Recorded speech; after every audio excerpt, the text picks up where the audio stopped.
Romanos capítulo 12, versículo 14 en adelante, dice la palabra: bendecid a los que os persiguen, bendecid y no maldigáis, gozaos con los que se gozan, llorad con los que lloran, unánimes entre vosotros, no altivos, sino asociándoos con los humildes. No seáis sabios en vuestra propia opinión. No paguéis a nadie mal por mal. Procurad lo bueno delante de todos los hombres. Si es posible, en cuanto dependa de vosotros, estad en paz con todos los hombres. No os venguéis vosotros mismos, amados míos, sino dejad lugar a la ira de Dios, porque escrito está: mía es la venganza, yo pagaré, dice el Señor. Así que si tu enemigo tuviera hambre, dale de comer; si tuviera sed, dale de beber, pues haciendo esto, ascuas de fuego amontonarás sobre su cabeza. No seas vencido de lo malo, sino vence con el bien el mal. Nuestro Señor Jesucristo, cuando le dijo a Pedro: en esta roca edificaré mi iglesia, era un preámbulo de todo lo que iba a ocurrir. Él ya venía dando consejos particularmente a los discípulos que iban a ser los precursores del Evangelio y además prácticamente jefes en las iglesias. Por eso es que cuando ora por los discípulos, el Señor en la oración le dice, ahí en el capítulo 17, lo vamos a leer para que tengamos mejor sustento de la palabra. Cuando el Señor ora, dice el versículo 21 del capítulo 17, para que todos sean uno, como tú, oh Padre, en mí y yo en ti, que también ellos sean uno en nosotros, para que el mundo crea que tú me enviaste. La gloria que me diste yo les he dado, para que sean uno, así como nosotros somos uno.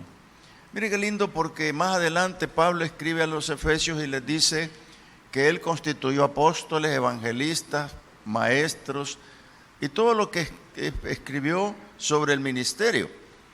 Pero ¿cuál es el fin? Para perfeccionar a los santos, dice, para que todos lleguen a la unidad perfecta de la fe. Entonces, para fundar la iglesia, el Señor dejó una serie de consejos entre los que hemos leído. ¿Por qué? Porque valen la pena para la disciplina del ser humano, valen la pena para que la iglesia sea una iglesia en unidad, una iglesia perfecta para el Señor, porque cuando usted lee Efesios 4:25 también habla de que Él dice que la amemos, que amemos a las mujeres así como Él amó a la iglesia, para presentársela Él mismo, santa y lavada en agua. Entonces, hermano, qué lindo es que la iglesia tenga conciencia del comportamiento, porque el comportamiento tiene mucho que ver en la vida de la iglesia. Para que sea una iglesia en unidad, con un pensamiento y obra juntos, y que todos hagamos conforme la palabra, porque lo que acabamos de leer no es difícil ni imposible, pero nos cuesta. Si las tres palabras conjugan, creo que no, pero nos cuesta un poco. Por ejemplo, el primer versículo dice: bendecid a los que les persiguen. Por supuesto, en esta parte el Señor les está diciendo a través de Pablo a los romanos, en la mera persecución de la iglesia.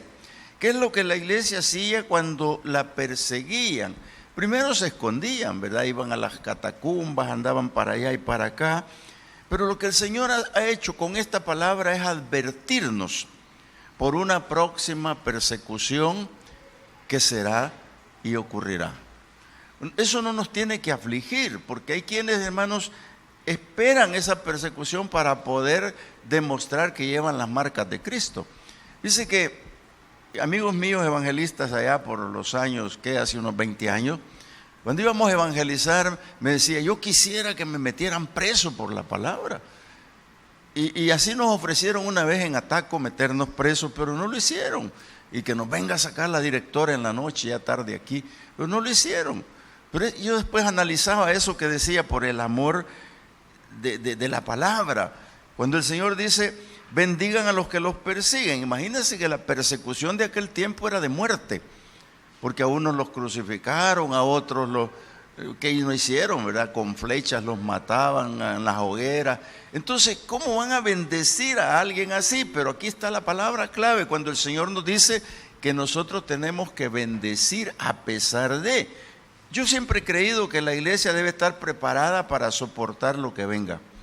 Lo que venga, no importa si mañana viene. Entonces, cuando hablamos de que el Señor plantó la iglesia, la quiere dejar una niña bonita, ¿verdad? La novia bien preparada, esa novia que verdaderamente se defiende sobre esta tierra con la palabra y que de hecho está sin manchas y sin arrugas. Porque esa es la novia del Señor. Entonces, si viniese una persecución, ¿estaremos en condición de bendecir, hermano? Porque esa es la lección, ese es lo que debemos de comprender esta noche. Yo creo que sin que haya persecución ya nos ofenden, ya hacen cosas. Y le dicen a uno, menos mal que sos cristiano, y eso ya, mejor hay que decirle, yo te bendigo en el nombre del Señor. Pero no tenemos esa capacidad, pues para eso se trata ahora hablar sobre eso, preparar el carácter de la iglesia como un colectivo. ¿Por qué? Porque puede venir una persecución cuando menos lo esperemos. Entonces, bendiga y no maldiga.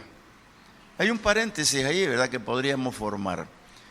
Que es mejor quedarse callado y no tratar de hacer nada antes de maldecir, porque maldecir es fácil.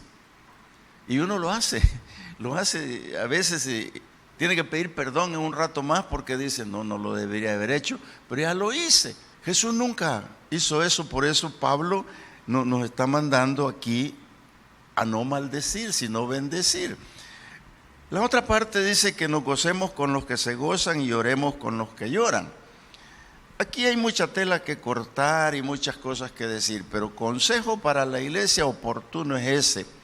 Porque usted podrá decir, bueno, ¿y yo cómo voy a estar llorando con los que lloran?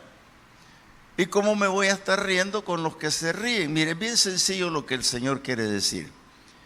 Lo que quiere decir es que lo que le pasa a uno, le pasa al otro. Pero si lo sentimos es porque lo amamos. Porque el Señor dijo, amaos los unos a los otros. Entonces en la iglesia se arman los unos contra los otros y salimos uno por un pasillo, el otro por el otro.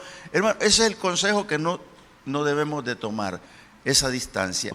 Entonces, hermanos, cuando la iglesia está en unidad, cuando la iglesia verdaderamente entiende el amor de Cristo y ama, entonces podemos decir que amamos al prójimo, entonces podemos decir que amamos a Dios, entonces podemos decir que podemos amar a muchos más. Entonces Dios demanda compartir juntos todo, ¿verdad? Si le pasó a uno, pues vamos a sentirlo, vamos a expresarlo. Por eso dije yo en el principio que nosotros con pensamientos y obras tenemos que estar en la unidad perfecta de la iglesia. Así que, hermanos, mantenernos en esas circunstancias. También dice, unánimes entre ustedes, no altivos. Fíjense que la iglesia es como como le dijera, una empresa, donde hay empleados y todos los empleados tienen en común una cosa, el trabajo. Pero en carácter son diferentes. Y eso mismo pasa en la iglesia. Tenemos en común a Cristo.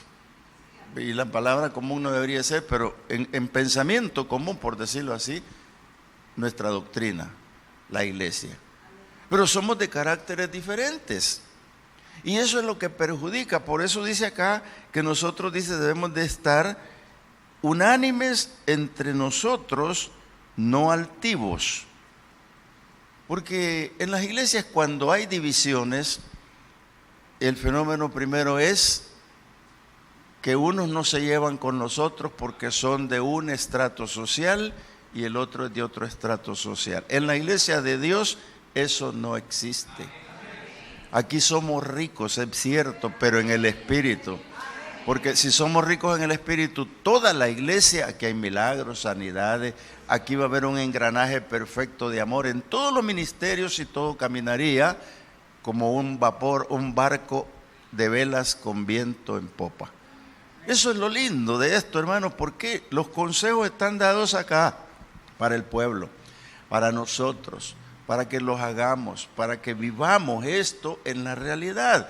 Unánimes en todas las cosas. Aquí dice, unánimes es pensar lo mismo, ¿verdad? Estar en un mismo pensamiento y no altivos. Porque la altivez es soberbia. Y donde hay soberbia, hay tantas cosas. Lo primero que hay en la soberbia es un cielo bruñido de bronce. Y ese altivo, por más que diga que ora, no pasa de ahí la oración. Porque la altivez es el orgullo, es la soberbia, que es herencia del diablo. Porque él fue orgulloso y por eso fue expulsado del cielo. Entonces, cuando dice que estemos unánimes y no seamos altivos, está diciéndonos: no se separen de Dios. Porque dice que él al altivo lo ve. Ok. Bueno, lo sabían, ¿verdad? Qué bueno. Entonces yo siempre me pongo a pensar eso. ¿De qué me sirve ser orgulloso? A veces me lo dicen y me dicen: es que mire, pastor, usted es orgulloso. Y yo les digo: sí, hombre, estoy tratando de componer eso, pero me está costando. Todos tenemos algo de orgullo, pero no hay que llegar al extremo, hermano. No ser altivos al fondo, ¿verdad? Así que allí dice que nosotros no seamos eso. Sino, dice, o sea, me cambia la altivez por una cosa que quiero que la vean bien. Diciendo que sea asociándolos o asociándonos con los humildes. Hermano, deberían de levantar un ministerio aquí que diga los humildes. A ver cuántos se matriculan. Mire, yo quiero estar en el ministerio de los humildes. Pase, venga, ¿cómo no? Le vamos a hacer un escáner y la primer puerta no califica. Porque sabe que el Señor dijo en cierto momento, dijo el Señor: aprendan de mí. Y se fue hasta el corazón. Entonces, si la iglesia no tiene humildad, ¿a dónde vamos a llegar? Cuénteme usted. Con gente altiva no sé, yo no caminaría. Con gente altiva yo me aparto.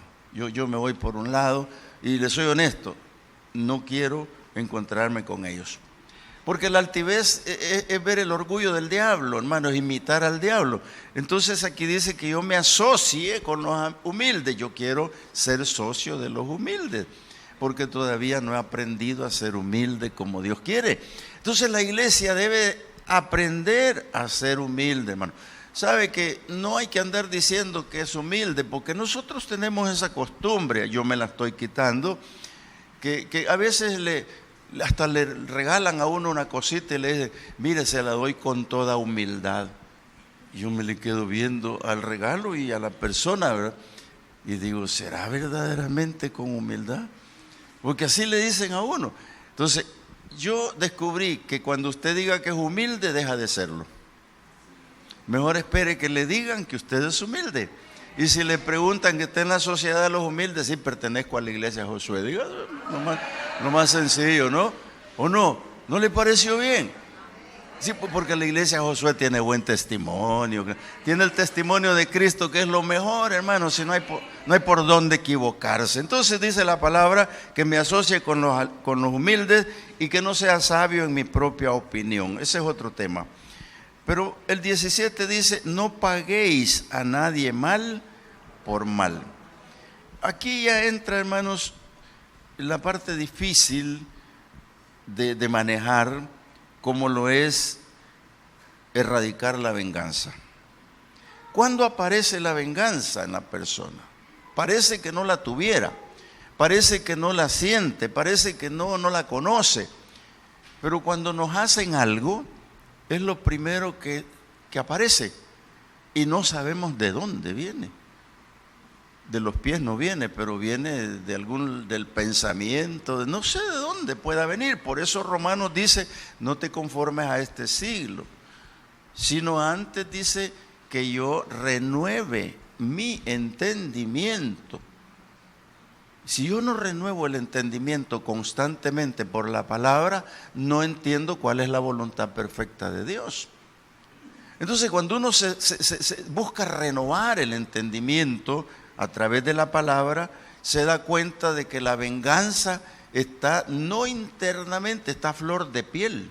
Nosotros tenemos que cambiar esa mentalidad. Una iglesia que piensa pagar el mal que le hacen por el mal, eso se llama vendetta, ¿verdad? Eso es, en cualquier momento me la pagás. Y no, hermanos, si hablamos de ser socio de los humildes, esto no puede existir, no debe existir. ¿Y cómo se quita esto? Bien sencillo, hermano, la búsqueda del Espíritu Santo. Porque cuando el Espíritu Santo está con nosotros, Él mismo nos habla. En el momento mismo de actuar nos detiene. Él dice que nos redarguye de pecado. Y todo lo que hacemos en venganza es pecado. Y Él nos dice, ¿qué vas a hacer? ¿Cómo lo vas a manejar? No vas a poder, porque tenés que cambiar esto. Entonces, aprender de Jesús es lo que tenemos que hacer, porque Él sí lo hizo. Él nunca cobró una venganza, nunca hizo nada. Y le hicieron cosas como para eso. Por eso dice aquí, no paguéis mal por mal, procurad lo bueno delante de todos los hombres. Más adelante lo vemos despacito, porque procurar lo bueno delante de los hombres tiene mucho que hablar, porque algunos no merecen nada, pero hay que procurarlo. ¿Se acuerdan ustedes del herido que el samaritano recogió? Él se aplicó bien la palabra porque lo hizo por misericordia. Entonces dice, si es posible, en cuanto dependa de ustedes, estén en paz con los hombres. Esto ya tiene que ver saliendo de la venganza. ¿Por qué? Porque lo contrario de la venganza es esto, es una injusticia, querer vengarse. Porque usted no sabe que va a cometer un error tremendo. Si usted comete la injusticia de la venganza, lo que usted está haciendo es arrastrar a toda su familia. Yo conozco casos. Le voy a contar uno. Hace muchos años yo conocí a un hombre que me dijo, mira, José, me dijo, me mataron mi papá. Yo le dije, ¿de veras? ¿En un cantón? Sí, me dice, el hombre más malo del pueblo lo mató. Y después se paró en la plaza y me dijo a mí, y vos sos el próximo, y te voy a dar oportunidad, que la próxima vez que nos veamos, el primero que dispare, ese se muere. Y le puso en la mente a ese hombre ese concepto, y él lo amarró de dos formas. Uno, la venganza por el papá, y otro, no quiero que me mate. Y dice que se programó la venganza. Y yo le dije, no lo haga. No, me dijo, tengo que hacerlo porque si no después la noticia usted la va a oír que yo morí. No, pero no lo haga, déjele a Dios esto. Yo no era cristiano en ese tiempo. Déjele a Dios eso. Y me dijo, no, yo tengo que hacerlo. Pero piense en su familia, piense en sus hijos. No, me dijo, muerto el perro se acaba la rabia. Bueno, en eso quedamos y ya no hablamos más. Pasado un mes, y leí la noticia en el diario que le descargó la pistola, 9 tiros usa la pistola, la descargó y todavía le puso el cargador otro y le puso 5 más. Eso decía el diario, la noticia. 20 años de cárcel. Y quedó la familia en el hilo de la muerte porque los familiares de él los buscaban, tuvieron que irse del pueblo. Entonces, hermanos, la venganza, ¿a dónde te lleva? Tú te puedes comprometer en un momento de enojo y no sabes que te vas a llevar de encuentro a tu familia. Tus hijos no van a poder caminar por la calle ya. No tienes un protector que guardaespaldas, nada. Entonces la venganza es mejor dejársela a Dios. Tal vez te cueste, tal vez nos cueste, pero hay que dejársela a Dios. Mira, tal vez ustedes se acuerdan de Moisés. Moisés mató a un egipcio. Y cuando se vino donde Madián, a las tierras de Madián, y ahí se casó, pasaron 40 años. Y cuando la zarza está ardiendo, viene a ver la zarza y que a quien se encuentra es a Jesús, porque la teofanía en la zarza del desierto era Jesús. Y lo primero que le dijo: quítate los zapatos, porque donde estás parado santo es. ¿Sabe qué le reclamó? Un pecado de venganza, porque él mató al egipcio por vengarse de lo que le hacían a los de su pueblo. ¿Sí o no? ¿O no fue así? En venganza lo mató. Era más poderoso que el egipcio y lo mató. Y se fue y huyó. Y Dios se lo está reclamando 40 años después. Le fue muy mal. Por eso yo digo que este versículo es de enseñanza profunda, porque no debo de pagar mal por mal, ni tampoco buscar venganza. Mejor asociarme con los humildes, y que en la búsqueda del Espíritu Santo me va a ayudar. ¿Por qué? Yo necesito caminar seguro. Yo necesito caminar por donde Dios quiere que yo camine. Si usted se encuentra con la palabra, dice, y lo decíamos esta mañana, que a cada rato decimos todo lo puedo en Cristo que me fortalece, pero detrás de eso estamos hablando de venganza. Las venganzas son sencillas y son pequeñas, pero grandes hoyos que hacen. Yo tengo un vecino que me llega a dejar la basura a mi jardín. Entonces yo la tomo y la llevo a la canasta. Y me lo repite. Pero un día pensé y dije, no se la voy a poner en su jardín, se la voy a regar en su jardín. A hacerlo iba cuando apareció él. Y le dije, mira, hazme un favor, lleva tu basura para allá. Y discutió un poco, pero me salvó de la venganza, hermano. Si algo parecido les ocurre a ustedes con su vecino, tiene que ver mucho esto. Porque una venganza de ese tipo es para estar enemistado con su vecino. ¿Y cuántos años va a vivir ahí usted? No lo sé. Pero yo pienso vivir hasta que me muera y ahí lo voy a tener de enemigo. No. Entonces, hermano, es bien importante lo que la palabra dice. Y dice, no os vengáis vosotros mismos, amados, sino dejad juzgar lugar a la ira de Dios. Porque escrito está, mía es la venganza y yo pagaré, dice el Señor. Ahora, cerrando esta pequeña charla, dice la palabra, así que, oiga, aquí viene otra vez, es como el remache, ¿va? El broche de oro. Así que, si tu enemigo tuviera hambre, dale de comer. Si tuviera sed, dale de beber. Pues haciendo estas cosas, lo vas a poner colorado. Dice, pone ascuas de fuego amontonadas sobre su cabeza. Eso es, lo vas a poner rojo. ¿Ve? Hay personas que ponen pálidas del miedo, pero hay veces rojos de la ira, de enojado. No sé si se han fijado, el que es de color blanco, cuando está enojado se pone rojo. Así lo va a poner usted cuando le pague bien por mal. Pero por favor, iglesia, repito esto, el Señor quiere unidad perfecta en la iglesia.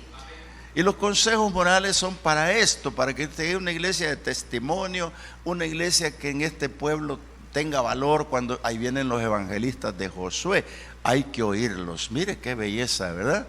Ahí vienen los misioneros, ahí vienen los jóvenes. No, esto va a ser una maravilla, pero los consejos están para que los hagamos y los pongamos por obra. Así que dice la palabra, no seas vencido de lo malo, sino vence con el bien el mal. ¿Se podrá? Sí, sí se puede. Vamos a orar. Incline su rostro. Padre bueno, Señor, qué mejor consejo que tu palabra. Proverbios habla de prudencia en cantidades de veces. La Biblia nos habla de ser sensatos, nos habla de humildad. Es verdad que en el Antiguo Testamento la venganza estaba escrita y ordenada en ciertos momentos, pero Jesús vino y dijo, mas ahora ya no será así, sino que amarás a tus enemigos. Padre, yo sé que nos va a costar, a mí me ha costado, me sigue costando. A ti, amado televidente que estás allí, esto te puede librar de mucho, que tú tomes decisiones a la ligera y te comprometas en cosas que no vale la pena. Yo lo acabo de decir y te lo repito a ti que estás ahí en esa televisión, que el avisado ve el mal y se esconde, el simple pasa y se lleva el daño. No seas simple, sé de los avisados por la palabra, congrégate, busca al Señor, y todos estos consejos que has escuchado son el abono que va a servir para una vida útil dentro de la sociedad. Padre, muchas gracias por la iglesia misma, Señor, porque ahora mis hermanos van viendo poco a poco la iglesia que tú quieres. Porque si hablas de que la quieres santificada, que la quieres limpia, sin manchas, sin arrugas, Señor, eso queremos ser.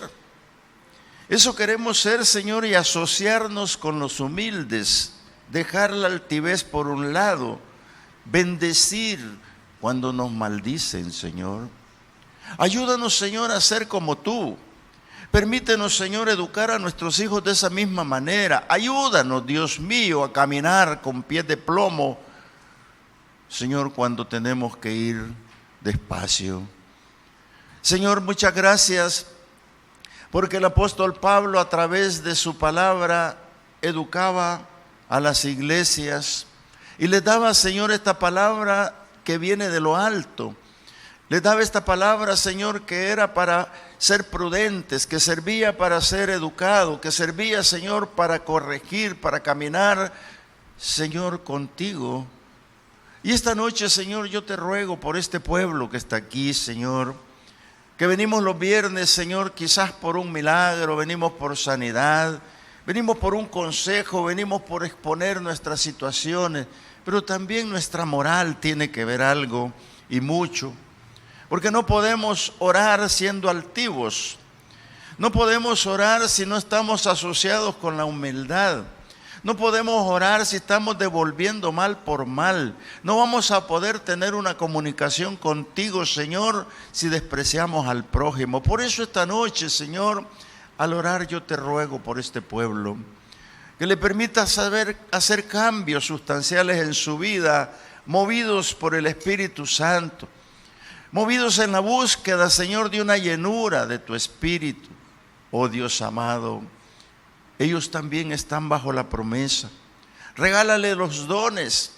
Permítele, Señor, servirte en integridad. Ayúdalos, Dios mío, cuando estén al borde de la ira, al borde de cometer un error, al borde de cobrar venganza. Cuando estén ahí, Señor, ayúdalos, Espíritu Santo.